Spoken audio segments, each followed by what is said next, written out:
Welcome to this episode of the Harpreet Singh show. ਅੱਜ ਦੇ segment ਵਿੱਚ ਅਸੀਂ ਤੁਹਾਡੀ ਗੱਲਬਾਤ ਕਰਾਵਾਂਗੇ ਜੌਨੀ ਕੰਗ ਨਾਲ, ਜਿਹੜੇ ਕਿ ਇੱਕ ਮੈਡੀਕਲ ਕਾਲਜ ਦੇ ਨਾਲ ਜੁੜੇ ਹੋਏ ਨੇ, ਜਿੱਥੇ ਕਿ ਬੱਚਿਆਂ ਨੂੰ ਪੜ੍ਹਾਇਆ ਜਾਂਦਾ ਹੈ। ਕਿਉਂਕਿ ਅਸੀਂ ਦੇਖ ਰਹੇ ਹਾਂ ਕਿ ਕੈਨੇਡਾ ਦੇ ਵਿੱਚ ਬਹੁਤ ਸਾਰੇ ਕਾਲਜਸ ਦੇ ਵਿੱਚ ਬੱਚੇ ਜਾਂਦੇ ਨੇ, ਪਰ ਉਹਨਾਂ ਨੂੰ ਕਈ ਵਾਰੀ ਐਡਮਿਸ਼ਨਸ ਨਹੀਂ ਮਿਲਦੀਆਂ। ਇਸ ਕਰਕੇ ਮਾਪੇ ਆਪਣੇ ਬੱਚਿਆਂ ਨੂੰ ਜਾਂ ਤਾਂ ਇੰਡੀਆ ਭੇਜਦੇ ਨੇ ਜਾਂ ਫਿਰ ਕੈਰੇਬੀਅਨ ਭੇਜਦੇ ਨੇ, ਕਿਉਂਕਿ ਮਕਸਦ ਹੁੰਦਾ ਹੈ ਕਿ ਉਹਨਾਂ ਨੂੰ ਬੱਚਿਆਂ ਨੂੰ ਡਾਕਟਰ ਬਣਾਇਆ ਜਾਏ ਜਾਂ ਇੰਜੀਨੀਅਰ ਬਣਾਇਆ ਜਾਏ। ਇਹੀ ਸਾਡੇ ਮਨ 'ਚ ਤਮੰਨਾ ਹੁੰਦੀ ਹੈਗੀ ਹੈ। ਪਰ ਹੁਣ ਕੀ ਰਸਤਾ ਸਾਡੇ ਕੋਲ ਹੋਰ ਵੀ ਅਵੇਲੇਬਲ ਹੈ ਜਿਸ ਨਾਲ ਕਿ ਅਸੀਂ ਆਪਣੇ ਬੱਚਿਆਂ ਨੂੰ ਇਹਨਾਂ ਫੀਲਡਸ ਵਿੱਚ ਪਾ ਸਕਨੇ ਹਾਂ। ਅਤੇ ਅੱਜ ਅਸੀਂ ਫੋਕਸ ਕਰਾਂਗੇ ਕਿ ਮੈਡੀਕਲ ਫੀਲਡ ਦੇ ਉੱਤੇ ਕੈਨੇਡਾ ਵਿੱਚ ਕਿਹੜੇ ਓਪਰਚੁਨਿਟੀਜ਼ ਅਵੇਲੇਬਲ ਨੇ ਅਤੇ ਕਿਸ ਤਰੀਕੇ ਨਾਲ ਤੁਸੀਂ ਵੀ ਐਡਵਾਂਟੇਜ ਲੈ ਸਕਦੇ ਹੋ ਹੋਰ ਓਪਰਚੁਨਿਟੀਜ਼ ਦਾ। ਸਵਾਗਤ ਕਰਦੇ ਹਾਂ ਜੌਨੀ ਕੰਗ ਦਾ। ਜੀ ਜੀ, welcome to the program. Thank you ਜੀ, thanks for having. So Canada ਦੀ ਜਦੋਂ ਅਸੀਂ ਗੱਲ ਕਰਦੇ ਹਾਂ ਜੀ, ਇੱਥੇ ਕਿੰਨੇ ਮੈਡੀਕਲ ਕਾਲਜ ਜਿਹੜੇ ਹੈਗੇ ਨੇ ਉਹ ਚੱਲ ਰਹੇ ਨੇ ਇਸ ਸਮੇਂ, ਅਤੇ ਕਿਸ ਤਰੀਕੇ ਨਾਲ ਬੱਚੇ ਜਿਹੜੇ ਹੈਗੇ ਨੇ ਉਹ ਜਾ ਸਕਦੇ ਨੇ ਇਸ ਫੀਲਡ ਦੇ ਵਿੱਚ? Canada this time med school, there's 17 med schools, so 17 med schools ne across Canada total.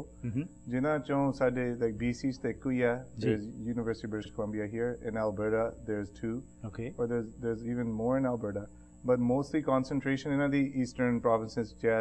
there's 6 med schools in Ontario, McMaster, U of T, Queens.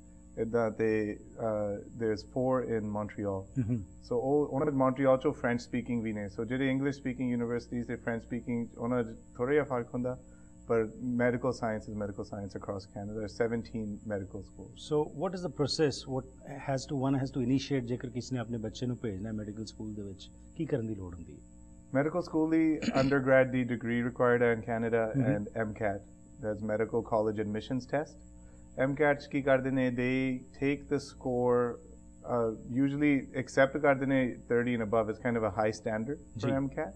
But MCAT ਉਹੀ ਲਿਖ ਸਕਦਾ ਜਿਨ੍ਹਾਂ ਨੇ ਲਾਈਫ ਸਾਇੰਸਿਸ ਜਾਂ health science the bachelor of science BSc complete ਕੀਤੀ ਹੈ। ਅੱਛਾ ਜੀ। BSc ਦੇ ਦੋ ਤਰੀਕੇ, like BSc ਕਈ ਯੂਨੀਵਰਸਿਟੀਜ਼ BSc ਇੰਜੀਨੀਅਰ ਨੂੰ ਵੀ ਦੇ ਦਿੰਦੀ ਹੈ, so BSc needs to be in health sciences or life sciences. Right. ਅਤੇ ਇਹ ਜਿਹੜਾ ਤੁਸੀਂ ਦੱਸਿਆ MCAT ਦਾ ਜਿਹੜਾ ਟੈਸਟ ਹੈਗਾ, ਇਹ ਆਫਟਰ 4 ਸਾਲਾਂ ਦੀ ਗ੍ਰੈਜੂਏਸ਼ਨ ਤੋਂ ਬਾਅਦ ਹੀ ਤੁਸੀਂ ਦੇ ਸਕਦੇ ਹੋ ਜਾਂ ਪਹਿਲਾਂ ਵੀ ਦੇ ਸਕਦੇ ਹੋ? ਨਹੀਂ, ਇਹ for medical college admission or medical college admission test ਹੈ MCAT, so it is for after you finish BSc to get any med school worldwide ਜੀ ਉਹਨਾਂ ਦਾ minimum 90 credits sciences ਦੇ ਹੁੰਦੇ ਨੇ। ਠੀਕ ਹੈ, you need 90 credits to get in. Right. ਤੇ ਜਿਹੜੇ ਸਾਡੇ BSc program ਟੇਲਰ ਇੱਦਾਂ ਹੋਏ ਨੇ ਕਿ 120 credits is the average. Right. ਜੇ ਤੁਸੀਂ ਡਿਗਰੀ ਕਰਨੀ ਹੈ ਤੁਹਾਨੂੰ 120 credit ਚਾਹੀਦੇ ਨੇ। ਉਹਦੇ 'ਚ ਕੀ ਹੁੰਦਾ ਕਿ 90 credits ਤੁਹਾਡੇ ਸਾਇੰਸਿਸ ਦੇ ਨੇ, ਅਤੇ ਹੋਰ ਫਿਰ ਸਮਟਾਈਮਸ ਯੂਨੀਵਰਸਿਟੀ ਦੇ ਉਹਨਾਂ ਨੇ ਤੁਹਾਡੇ ਤੋਂ electives ਜਾਂ prerequisite ਕਰਾਉਣੇ ਹੁੰਦੇ ਜੀ। ਸੋ ਇਸ ਤਰੀਕੇ ਨਾਲ like Quebec is quite diverse in that way. For their French-speaking university, ਜੇ ਤੁਸੀਂ Quebec 'ਚ 12ਵੀਂ ਕੀਤੀ ਹੈ, ਜਿਵੇਂ BC ਦੇ ਸਟੂਡੈਂਟ ਨੇ 12ਵੀਂ ਕੀਤੀ ਹੈ, ਉਹਨਾਂ ਨੂੰ ਅੰਡਰਗ੍ਰੈਡ ਕਰਨੀ ਪੈਂਦੀ ਹੈ BSc, ਫਿਰ MD program actually is an undergrad degree. ਕਿ ਜਿਹੜੀ post graduate ਜਿਵੇਂ ਆਪਾਂ ਮਾਸਟਰਸ ਕਹਿ ਸਕਦੇ ਹਾਂ for just ease of understanding, ਉਹ post graduate education residency program ਹੁੰਦਾ। ਅੱਛਾ ਜੀ। ਰੈਜ਼ੀਡੈਂਸੀ ਪ੍ਰੋਗਰਾਮ ਹੋਗਾ। ਰੈਜ਼ੀਡੈਂਸੀ ਪ੍ਰੋਗਰਾਮ ਤੋਂ ਬਿਨਾਂ ਨਾਰਥ ਅਮਰੀਕਾ 'ਚ ਤੁਸੀਂ practice as a medical doctor ਕਰ ਨਹੀਂ ਸਕਦੇ। ਭਾਵੇਂ ਬੇਸ਼ੱਕ ਤੁਹਾਡਾ ਡਾਕਟਰ ਮੈਡੀਸਨ ਡਿਗਰੀ ਮਿਲ ਜਾਵੇ, ਤੁਹਾਡੇ ਤੇ ਕੰਕਰ ਹੋ ਜਾਵੇ, ਪਰ ਜਦੋਂ ਤੱਕ ਤੁਹਾਡੇ ਪੋਸਟ ਗ੍ਰੈਡ ਸਟੱਡੀ ਤੁਸੀਂ ਨਹੀਂ ਕੀਤੀ, ਤੁਸੀਂ ਪ੍ਰੈਕਟਿਸ ਨਹੀਂ ਕਰ ਸਕਦੇ। ਇਹਦੇ ਬਾਰੇ ਆਉਣ ਵਾਲੇ ਪ੍ਰੋਗਰਾਮਸ ਵਿੱਚ ਵਿਸਥਾਰ ਵਿੱਚ ਗੱਲ ਕਰਾਂਗੇ। ਸੋ ਇੱਕ ਵਿਦਿਆਰਥੀ ਜੋ ਉਸਨੇ MCAT ਜੋ ਹੈ ਉਹ ਕਲੀਅਰ ਕਰ ਲਿਆ, ਤਾਂ ਕੀ ਉਹ ਗਰੰਟੀ ਹੈ ਕਿ ਜਿਹੜੇ 17 ਕਾਲਜਸ ਤੁਸੀਂ ਕਿਹਾ ਕੈਨੇਡਾ ਵਿੱਚ ਹੈਗੇ ਨੇ ਉਹਦੇ 'ਚ ਉਹਨੂੰ ਐਡਮਿਸ਼ਨ ਮਿਲ ਜਾਏਗੀ? ਉਹ ਆਪਾਂ ਵੀ can take UBC as an example. ਜਿਵੇਂ ਉਹਨਾਂ ਦੇ 1800 ਐਪਲੀਕੈਂਟ ਸੀਗੇ, okay, they only accepted 300. Okay. So UBC accepted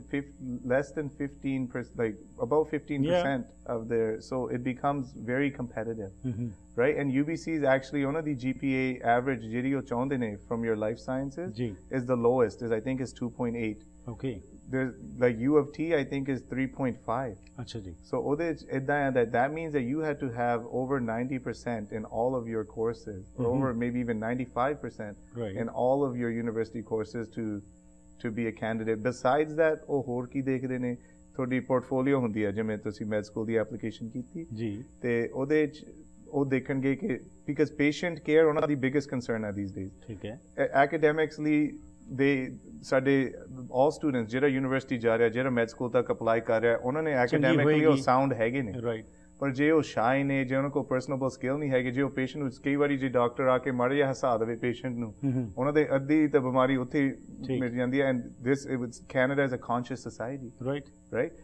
everyone has a marks but patient care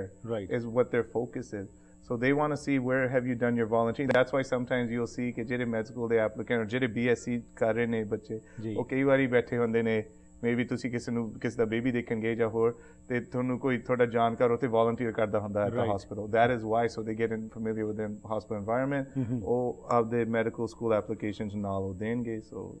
ਸੋ ਇਹ ਸਾਰੀਆਂ ਚੀਜ਼ਾਂ ਦੇਖੀਆਂ ਜਾਂਦੀਆਂ ਨੇ ਕਿ ਬੱਚੇ ਨੂੰ ਜਦੋਂ ਐਡਮਿਸ਼ਨ ਮਿਲਣੀ ਹੈਗੀ it's not just on the basis of the marks all these co-curricular activities what he has participated in they are looked into. Yes, and moreover that the focus again sorry I know I'm emphasizing on this but it's important ਸਾਡੇ community ਨੂੰ know because ਕਈ ਵਾਰੀ ਸਾਡੇ ਜਿਹੜੇ ਕਾਫੀ book smart students ਨੇ ਉਹ ਬਹੁਤ shy ਹੁੰਦੇ ਨੇ ਜਿਵੇਂ ਆ ਕੇ ਤੁਹਾਡੇ ਘਰ ਕੋਈ visit ਵੀ ਕਰਨਾ ਹੈ ਉਹਨੂੰ ਵੀ ਸਤਿ ਸ੍ਰੀ ਅਕਾਲ ਕਰਨ ਤੋਂ ਉਹ ਇਨਕਾਰ ਕਰਦੇ ਨੇ right those things play against them actually when they go to do it because ਜੇ ਉਹ personable ਨਹੀਂ ਹੈਗੇ ਜੇ like very shy student then how is he going to deal with his colleagues or interact with his patients absolutely okay ਹੁਣ ਜਿਹੜੇ ਤੇ 1800 example ਅਸੀਂ UBC ਦਾ ਹੀ ਲੈਣਾ 1800 ਐਪਲੀਕੇਸ਼ਨਸ ਆਈਆਂ 300 ਨੂੰ ਤਾਂ ਐਡਮਿਸ਼ਨ ਮਿਲ ਗਈ ਬਾਕੀ 1500 ਫਿਰ ਕੀ ਕਰਨ ਉਹਦੇ ਵਾਸਤੇ ਕੀ ਆਪਸ਼ਨਸ ਹੈਗੇ ਬਾਕੀ 1500 ਦਾ ਯੂਜੂਅਲੀ ਜਦੋਂ ਅਪਲਾਈ ਕਰਦੇ ਨੇ ਉਹ they'll apply at different schools right so there are other schools but even like Memorial University and Dalhousie they're very high too so it's very competitive ਕਈ ਵਾਰੀ Saskatchewan ਚਲੇ ਜਾਂਦੇ ਨੇ like they'll look to some other provinces but those ਉਹਨਾਂ ਨੇ block ਕੀਤੀਆਂ ਹੁੰਦੀਆਂ ਸੀਟਾਂ ਆਪਦੇ ਪ੍ਰੋਵਿੰਸ ਲਈ ਪਹਿਲਾਂ right ਲੋਕ Saskatchewan ਦੇ resident ਨੂੰ ਪਹਿਲੇ ਦੇਣਗੇ ਫਿਰ ਜਿਹੜੇ ਬਾਕੀ Canada they'll give it after right so then that's when ਅੱਜਕੱਲ you'll ਕਾਫੀ hear ਜਿਹੜੇ like educated parents ਹੈਗੇ ਜਾਂ families ਜਿਹੜੇ educated decision ਬਣਾ ਰਹੇ ਨੇ they'll start looking then elsewhere to say Caribbean islands, Ireland, UK, Hungary because MD program ਹੈ basic science right ਜਦੋਂ ਅਸੀਂ ਗੱਲ ਕਰਦੇ ਹਾਂ ਕਿ ਬਾਹਰਲੇ ਜਿਸ ਤਰ੍ਹਾਂ ਤੁਸੀਂ ਕਿਹਾ ਬਾਹਰਲੇ ਮੁਲਕਾਂ ਵੱਲ ਬੱਚਿਆਂ ਨੂੰ ਭੇਜ ਕੇ ਕੀ ਸਟੈਂਡਰਡ ਆਫ ਐਜੂਕੇਸ਼ਨ ਜਿਹੜਾ ਹੈਗਾ ਹੈ ਕੈਨੇਡੀਅਨ ਸਟੈਂਡਰਡਸ ਨਾਲੋਂ ਵੱਖਰਾ ਹੈ ਤੇ ਕੀ ਉਹ ਇਜ਼ ਇਟ ਐਟ ਪਾਰ with each other yeah because the sciences are the same like ਜਿਹੜੇ 90 credits ਉਹਨਾਂ ਦੇ sciences they need those courses the curriculum is the same the delivery even I know personally myself that at most of these I know for sure definitely at Caribbean University Caribbean Medical University ਉਹਨਾਂ ਦੇ ਜਿਹੜੇ teaching doctors ਨੇ they're all from US ਇਹਦੇ ਬਾਰੇ ਹੋਰ ਗੱਲਬਾਤ ਕਰਨੇ ਚ ਲੈਣੇ ਇੱਕ ਛੋਟੀ ਜਿਹੀ ਬ੍ਰੇਕ ਵਾਪਸ ਆ ਕੇ ਕਿ ਜੇਕਰ ਬੱਚਾ ਉੱਥੇ ਜਾ ਕੇ ਪੜ੍ਹਦਾ ਹੈਗਾ ਜਦੋਂ ਵਾਪਸ ਆਉਂਦਾ ਕਿ ਉਸ ਸਮੇਂ ਉਹ ਫਿਰ ਕਿੱਥੇ ਜਾਂਦਾ ਹੈ ਕਿੱਥੇ ਰੈਜ਼ੀਡੈਂਸੀ ਹੁੰਦੀ ਹੈਗੀ ਕੀ ਕੁਝ ਹੁੰਦਾ ਹੈ ਇਸ ਦੇ ਬਾਰੇ ਗੱਲਬਾਤ ਕਰਦੇ ਠੀਕ ਹੈ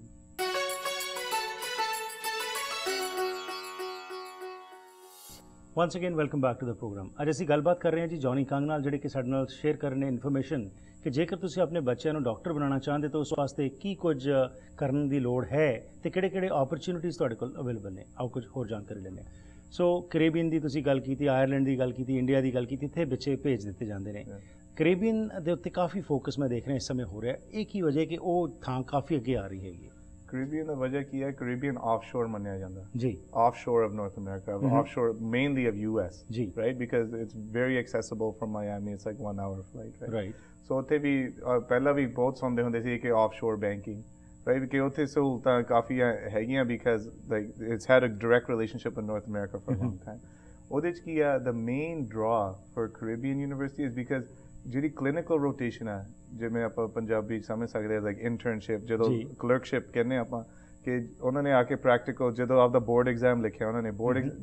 ਉਹਨਾਂ ਨੇ ਆਇਰਲੈਂਡ ਤੇ ਲਾਈਕ MD ਪ੍ਰੋਗਰਾਮ ਜਿੱਥੇ ਵੀ ਕੀਤਾ ਸਾਰਾ ਕੁਝ ਸਿੱਖ ਲਿਆ ਜੀ ਰਾਈਟ ਉਹਨਾਂ ਨੇ ਹੁਣ ਜਦੋਂ ਪ੍ਰੈਕਟਿਸ ਕਰਨਾ ਬੋਰਡ ਐਗਜ਼ਾਮ ਉਹ ਲਿਖਣਗੇ ਬੋਰਡ ਐਗਜ਼ਾਮ ਤੋਂ ਬਾਅਦ those rotations where they will do in different fields of medicine, emergency medicine, surgery, family practice, OBGYN, so on. Right. ਉਹਨਾਂ ਨੇ ਅਲੱਗ-ਅਲੱਗ 12 ਹਫ਼ਤੇ ਦੇ ਉਹਨਾਂ ਨੇ ਕਰਨੇ ਹੁੰਦੇ ਨੇ ਜਾ ਕੇ experience hospital. ਜੀ Caribbean, especially like this university I know, Caribbean Medical University, they set up their rotation in US. Okay. So ਉਹਦੇ ਚ ਕੀ ਹੁੰਦਾ ਕਿ ਜਿਵੇਂ ਇੱਥੇ ਕੈਨੇਡਾ ਜਾਂ US ਕੈਨੇਡਾ ਚ ਵੀ even in University of Toronto, McMaster ਇਦਾਂ ਦੇ teaching hospitals ਉਹ ਫਿਰ ਆ ਕੇ alongside ਜਿਵੇਂ ਜੇ ਤੁਸੀਂ Canadian medical student ਸੀਗੇ you need to do clerkship ਤੁਹਾਨੂੰ rotation ਕਰਨੀ ਪੈਂਦੀ ਹੈ otherwise you cannot go to apply for residency right ਠੀਕ ਹੈ so those students are doing clerkship, ਉਹਨਾਂ ਦੇ alongside Caribbean students ਕਰਦੇ ਨੇ ਜੀ so ਤਾਂ ਹੀ ਫਿਰ ਉਹਦੇ that's why it's very popular because ਉਹਨਾਂ ਦੀ rotation same ਹੁੰਦੀ ਹੈ as if you were a Canadian med student. So to make it more simpler, ਪਹਿਲਾਂ ਕੀਤੇ 4 ਸਾਲ ਲਾਏ ਤੁਸੀਂ ਉਹ ਜਿਹੜੀ ਇੱਕ ਬੱਚੇ ਨੇ 12ਵੀਂ ਤੋਂ ਬਾਅਦ ਕਿਸੇ ਕਾਲਜ ਵਿੱਚ ਚਲੇ ਗਿਆ ਉੱਥੇ ਕਿੰਨੇ ਸਾਲ ਦਾ ਇਹ ਕੋਰਸ ਹੈਗਾ ਉਸ ਤੋਂ ਬਾਅਦ ਇਹ ਕਲਰਕਸ਼ਿਪ ਤੇ ਫਿਰ ਇਹ ਤੁਸੀਂ ਜਿਹੜੀ ਇੰਟਰਨਸ਼ਿਪ ਤੇ ਜਾਂ ਬਾਅਦ ਦੇ ਵਿੱਚ ਰੈਜ਼ੀਡੈਂਸੀ ਦੀ ਗੱਲ ਕਰ ਰਹੇ ਹੋ ਸੀ ਮੈਂ ਕਹਿ ਰਿਹਾ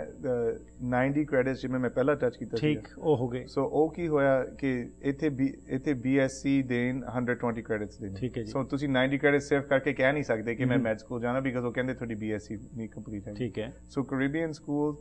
ਉਹਨਾਂ ਨੇ ਪ੍ਰੀ ਮੈਡੀਕਲ ਪ੍ਰੋਗਰਾਮ ਬਣਾਇਆ ਹੋਇਆ ਜੀ ਸੋ 12ਵੀਂ ਤੋਂ ਬਾਅਦ ਹੀ 12ਵੀਂ ਤੋਂ ਬਾਅਦ ਤੁਸੀਂ ਗ੍ਰੈਜੂਏਟ ਕੀਤਾ ਤੇ ਤੁਸੀਂ ਜਿਵੇਂ ਜੂਨ ਚ ਜਾ ਕੇ ਬੱਚਾ ਇੱਥੇ ਸਟੂਡੈਂਟ ਫਿਨਿਸ਼ ਕਰਦਾ ਜੀ ਫਰਮ देयर ਦੇ ਯੂਜੂਅਲੀ ਪਹਿਲਾਂ ਕੀ ਹੁੰਦਾ ਸੀਗਾ ਉਹ ਆਈਲੈਂਡ ਤੇ ਜਾਂਦੇ ਸੀਗੇ ਸਿੱਧੇ 12ਵੀਂ ਤੋਂ ਬਾਅਦ ਜੀ ਉਹਨਾਂ ਨੇ ਫਿਰ ਪ੍ਰੀ ਮੈਡ ਦਾ ਪ੍ਰੋਗਰਾਮ ਕਰਨਾ ਉਹ ਪ੍ਰੀ ਮੈਡ ਦਾ ਪ੍ਰੋਗਰਾਮ ਉਹਨਾਂ ਨੇ ਉਹਦੇ ਆ ਕੋਰਸਸ ਨੇ like organic chemistry general chemistry biology physics 1 physics 2 calculus English composition ਜਿੰਨੇ ਵੀ ਤੁਸੀਂ in any BSc program ਕਰੋਗੇ ਉਹਨਾਂ ਨੇ ਕੀ ਕੀਤਾ ਕਿ ਉਹਨੂੰ ਇੱਕ ਪੈਕੇਜ ਬਣਾ ਕੇ ਇੱਕ ਸਾਲ ਦਾ ਜਿਵੇਂ ਕੁਬੈਕ ਪ੍ਰੋਵਿੰਸ ਇੱਥੇ ਕੈਨੇਡਾ ਚ ਕਰ ਰਿਹਾ ਠੀਕ ਹੈ you do that 1 year and you're ready ਤੁਹਾਡੇ 90 ਕ੍ਰੈਡਿਟ ਪੂਰੇ ਹੋ ਗਏ ਤੁਹਾਡੇ ਮਾਰਕਸ ਹੈਗੇ ਨੇ ਉਸ 90 ਕ੍ਰੈਡਿਟ ਦੇ ਤੁਸੀਂ MD ਪ੍ਰੋਗਰਾਮ ਚ ਆ ਗਏ ਸੋ MD ਪ੍ਰੋਗਰਾਮ ਕਿੰਨੇ ਸਾਲਾਂ ਦਾ ਹੈਗਾ MD ਪ੍ਰੋਗਰਾਮ ਉਹ ਸਮੈਸਟਰ ਚ ਹੁੰਦੇ ਨੇ ਜਿਵੇਂ MD1 MD2 MD3 MD4 so some universities do 5 semesters ਜੀ ਤੇ Caribbean University does 4 semesters okay so 2 ਸਾਲਾਂ ਦੇ ਵਿੱਚ ਜਿਹੜਾ ਹੈਗਾ ਉਹ ਹੋ ਜਾਏਗਾ ਫਿਰ ਸਮੈਸਟਰ 6 ਮਹੀਨੇ ਦਾ ਕਈ 16 ਮਹੀਨੇ ਦੇ ਕਰਦੇ ਨੇ ਅੱਛਾ ਜੀ ਕਈ 20 ਮਹੀਨਿਆਂ ਦੇ ਕਰਦੇ ਠੀਕ ਹੈ ਸੋ ਇਹ ਕਰਕੇ ਤੁਸੀਂ ਉਸ ਤੋਂ ਬਾਅਦ ਫਿਰ ਤੁਸੀਂ ਅਪਲਾਈ ਕਰੋਗੇ ਇਹ ਜਿਹੜੀਆਂ ਯੂਨੀਵਰਸਿਟੀਜ਼ ਹੈਗੀਆਂ ਨੇ ਇਹ ਤੁਹਾਨੂੰ ਮਦਦ ਕਰਦੀਆਂ ਨੇ ਤੁਹਾਨੂੰ ਕਲਰਕਸ਼ਿਪ ਜਾਂ ਰੈਜ਼ੀਡੈਂਸੀ ਵਾਸਤੇ ਯੈਸ ਉੱਥੇ ਫਿਰ ਡਿਪੈਂਡ ਕਰਦਾ ਕਿ ਤੁਸੀਂ ਕਿਹੜੀ ਯੂਨੀਵਰਸਿਟੀ ਸਿਲੈਕਟ ਕੀਤੀ ਹੈ okay right because they are private university right so ਜਿਨ੍ਹਾਂ ਦਾ ਕਲੀਨਿਕਲ ਰੋਟੇਸ਼ਨ ਬੈਸਟ ਹੋਗਾ ਉਹ that should be your goal to pick that university because ਜਦੋਂ residency director residency is really important or ਤੁਹਾਡੀ postgraduate study ਹੈ ਜੀ residency is like I can touch on it more anytime because it's quite a long topic briefly, but I'll briefly tell you that last year there was over 3,000 residencies in Canada okay ਉਹਨਾਂ ਚੋਂ in 2012 they out of those ਉਹਨਾਂ ਨੇ 407 seats international medical graduate ਕੀਤੀ ਦਿੱਤੀਆਂ ਬਾਕੀ 2600 seats plus ਉਹਨਾਂ ਨੇ local ਜਿਹੜੇ ਕੈਨੇਡੀਅਨ ਸਟੂਡੈਂਟਸ ਸੀਗੇ ਠੀਕ ਹੈ ਸੋ ਉਹਨਾਂ ਚੋਂ ਸਿਰਫ 400 ਵਾਈ ਉਹਦਾ ਕਾਰਨ ਕੀ ਹੈ ਕਿ ਜਦੋਂ ਤੁਸੀਂ ਰੈਜ਼ੀਡੈਂਸੀ ਚਾਹੁੰਦੇ ਹੋ ਪੋਸਟ ਗ੍ਰੈਡ ਉਹਦੇ 'ਚ ਤਨਖਾਹ ਨਾਲ ਹੁੰਦੀ ਹੈ ਠੀਕ ਹੈ for the student so $40,000 to $60,000 ਦੇ ਜਿਵੇਂ range that student is getting paid each year right Canada 'ਚ ਸਾਡੀ health system is government funded right so it depends on the government budget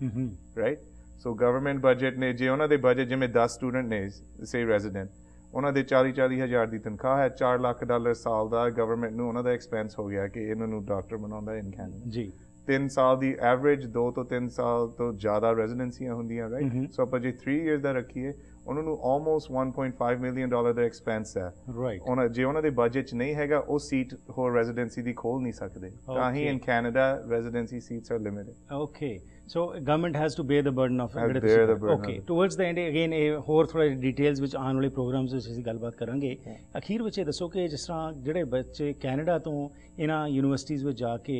ਪੜ੍ਹਦੇ ਹੈਗੇ ਨੇ ਕੈਰੀਬੀਅਨ ਜਾਂ ਹੋਰ ਥਾਵਾਂ ਦੇ ਉੱਤੇ ਜਦੋਂ ਕਿ ਆਮ ਤੌਰ 'ਤੇ ਸੁਣਿਆ ਜੀ ਉਹ ਕੈਨੇਡਾ 'ਚ ਆ ਕੇ ਵਾਪਸ ਨਹੀਂ ਡਾਕਟਰ ਬਣ ਸਕਦੇ US 'ਚ ਬਣ ਸਕਦੇ ਨੇ ਕੀ ਇਹ ਸਹੀ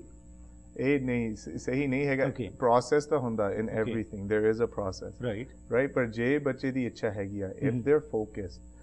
especially for US definitely ਜੇ US ਜਾ ਕੇ ਰਿਟਰਨ ਕਰਨਾ that's usually the path that people take US ਤਾਂ ਮੈਂ ਮਾੜਾ ਜਿਹਾ ਟੱਚ ਕਰਦਾ ਉਹਨਾਂ ਦੀ resident positions last year Canada 4,000 ਸੀ ਉਹਨਾਂ ਦੀਆਂ 29,000 ਸੀ ਓਕੇ ਵਾਈ ਉਹਨਾਂ ਦਾ ਪ੍ਰਾਈਵੇਟ ਸਿਸਟਮ ਹੈ ਉਹਨਾਂ ਦਾ ਹਸਪੀਟਲ ਕਾਰਪੋਰੇਸ਼ਨ ਵਾਂਗੂ ਕੰਮ ਕਰਦਾ ਰਾਈਟ ਉਹ ਦੇਖਦੇ ਨੇ ਜੇ ਆਪਾਂ ਇੱਕ ਡਾਕਟਰ ਦੀ ਤਨਖਾਹ ਆਪਾਂ $3 ਲੱਖ ਦੇਣੀ ਆ ਸਾਲ ਦੀ ਰਾਈਟ ਪਰ ਜੇ ਉਹ ਇੱਕ ਡਾਕਟਰ ਤੇ 5 ਰੈਜ਼ੀਡੈਂਟਸ ਉਹਦੇ ਨਾਲ ਉਹਨਾਂ ਦਾ ਡਿਪਾਰਟਮੈਂਟ ਚੱਲਦਾ ਤੇ ਉਹਨਾਂ ਨੂੰ 5 ਰੈਜ਼ੀਡੈਂਟ 60,000 ਦੇ ਕੇ ਉਹਨਾਂ ਨੂੰ ਇੱਕ ਡਾਕਟਰ ਦੀ ਤਨਖਾਹ ਸੇਮ ਹੁੰਦੀ ਰਾਈਟ ਬਰਾਬਰ ਸੋ ਜੇ ਉਹਨਾਂ ਨੇ 5 ਡਾਕਟਰ $1.5 ਮਿਲੀਅਨ ਦੇ ਉਹਨਾਂ ਨੇ EMPLOY ਕਰਨੇ ਨੇ ਇੱਕ ਡਾਕਟਰ ਤੇ 5 ਰੈਜ਼ੀਡੈਂਟ ਉਹਨਾਂ ਨੇ $6 ਲੱਖ ਚ EMPLOY ਸੋ ਦੈਟਸ ਵਾਈ ਉਹਨਾਂ ਦੇ residency positions are much more okay ਐਨੋ ਦਾ ਬੈਨੀਫਿਟ ਮਿਲ ਸਕਦਾ। ਸੋ ਉਹਦੇ ਚ ਕੀ ਹੁੰਦਾ ਕਿ ਜਿਹੜੇ ਕੈਨੇਡੀਅਨ ਸਟੂਡੈਂਟਸ ਨੇ ਜੀ, ਕੈਨੇਡੀਅਨ ਸਟੂਡੈਂਟਸ ਯੂਜੂਅਲੀ ਜਿਹੜੇ ਸਾਡੇ ਆਪਾਂ ਸਕਸੈਸ ਦੇਖਿਆ ਉਹ ਫੈਮਿਲੀ ਮੈਡੀਸਿਨ ਚ ਦੇਖਿਆ ਜੀ। ਫੈਮਿਲੀ ਮੈਡੀਸਿਨ ਆਪਾਂ ਕਾਹਤੇ ਦੇਖਦੇ ਹਾਂ because in Canada family medicine is ਉਹਨਾਂ ਨੇ ਜਿਵੇਂ ਆਫਿਸ ਚ ਆਏ medical office assistant ne PHN number paya and they do the billing, right? And it's direct income for the doctor. In the US ਤੁਹਾਡੀ ਡਾਇਰੈਕਟ ਇਨਕਮ ਆ ਜੇ ਤੁਸੀਂ hospital ਚ ਆ। ਓਕੇ, ਜੇ ਤੁਸੀਂ ਹਸਪੀਟਲ ਤੋਂ ਬਾਹਰ ਆ ਕਲੀਨਿਕ ਚ ਆ ਤੁਸੀਂ ਤੁਹਾਡੀ ਆਪਣੀ ਕਲੀਨਿਕ ਪਹਿਲਾਂ ਤੁਸੀਂ ਆਪਣੇ ਪੇਸ਼ੈਂਟ ਲਿਆਉਣੇ ਫਿਰ ਅਲੱਗ-ਅਲੱਗ ਇੰਸ਼ੋਰੈਂਸ ਕੰਪਨੀਆਂ ਨੇ ਕਿਸ ਨੇ ਤੁਹਾਨੂੰ ਸੋ ਅਗੇਨ ਸਭ ਬੜਾ ਕੰਪਲਿਕੇਟਡ ਹੈਗਾ। ਇਹਦੇ ਬਾਰੇ ਅਸੀਂ ਆਉਣ ਵਾਲੇ ਪ੍ਰੋਗਰਾਮਸ ਵਿੱਚ ਗੱਲਬਾਤ ਕਰਾਂਗੇ। ਅੱਜ ਜਿਹੜਾ ਤੁਸੀਂ ਆ ਕੇ ਸਾਡੇ ਨਾਲ ਬੇਸਿਕ ਇਨਫੋਰਮੇਸ਼ਨ ਸ਼ੇਅਰ ਕੀਤੀ ਹੈ ਉਸ ਲਈ ਤੁਹਾਡੇ ਧੰਨਵਾਦੀ। ਪਰ ਇਹ ਜਿਹੜੇ ਤੁਸੀਂ ਇਸ਼ੂਜ਼ ਨੂੰ ਰੇਜ਼ ਕੀਤੇ ਬੜੇ ਇੰਪੋਰਟੈਂਟ ਨੇ ਕਿਉਂਕਿ ਜਿਹੜੇ ਵੀ ਪੇਰੈਂਟਸ ਹੈ ਜਿਹੜੇ ਵੀ ਬੱਚੇ ਇਸ ਫੀਲਡ ਵਿੱਚ ਜਾਣਾ ਚਾਹੁੰਦੇ ਨੇ ਉਹਨਾਂ ਨੂੰ ਜੇਕਰ ਪਹਿਲਾਂ ਪਤਾ ਹੋਏਗਾ they will be more empowered and they can take better decision. Thank you very much for your time. Thank you ਜੀ।